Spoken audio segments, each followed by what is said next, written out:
అందరికీ నమస్కారం అండి.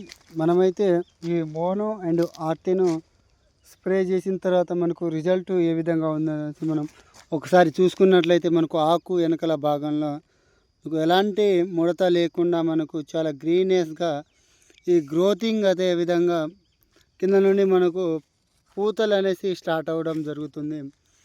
సో ఈ విధంగా అయితే ఉన్నది. మనం నాటి ఒక 40 రోజులు అయితే అవుతా ఉన్నవి. సో అందుకని మనకు పూతలు అనేసి స్టార్ట్ అవ్వడం జరిగింది. సో మోనో అండ్ ఆర్టిను రెండు కాంబినేషన్తో సూపర్ రిజల్ట్. సో ఎవరైతే రైతులు స్ప్రే చేసుకున్న వారైతే ఈ రెండు కాంబినేషన్ మందులను కలిపి పిచికారి చేసుకోండి. సో మనకు తక్కువగా ఒక ఎకరానికి 400 నుండి 450 ఈ మధ్యలో అయితే మనకు రికవరీ అయితే అవుతుంది. సో చాలా తక్కువ ఖర్చుతోనే మనకు మంచి దిగుబడినైతే పొందుకోవచ్చు. అదేవిధంగా మన ఛానల్లో డైలీ ఖమ్మం మార్కెట్తో పాటు పంటల్లో ఎలాంటి మందులు పిచికారి చేసుకోవాల్సి ఉంటుంది అనేసి మన వీడియో ద్వారా అయితే చెప్పడం జరుగుతూ ఉంది.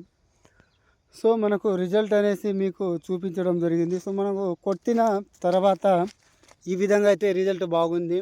కొట్టక ముందు కూడా మీకు వీడియో ద్వారా మీకు పెట్టడం జరిగింది. ఈరోజు పంట ఇలాగుంది, మనకు ఈ సమస్య ఉన్నది. సో పేను తెల్లదోమ సమస్య ఉంది.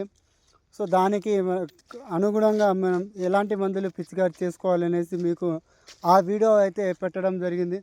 ఎవరైతే చూడని రైతులు ఉంటే వెళ్ళి ఆ యొక్క వీడియోను చూడవచ్చు. అయితే మనకు రిజల్ట్ వచ్చిన తర్వాత మీకు ఆ యొక్క రిజల్ట్ని బట్టి మీకు ఈ వీడియోని మీకు తీసి మీకు అప్లోడ్ చేయడం జరుగుతూ ఉంది. సో ఎవరైతే మన ఛానల్ని మొదటిసారిగా చూస్తుంటారో సో ఛానల్ని సబ్స్క్రైబ్ చేసుకొని. సో బాయ్, అందరికీ ధన్యవాదాలు.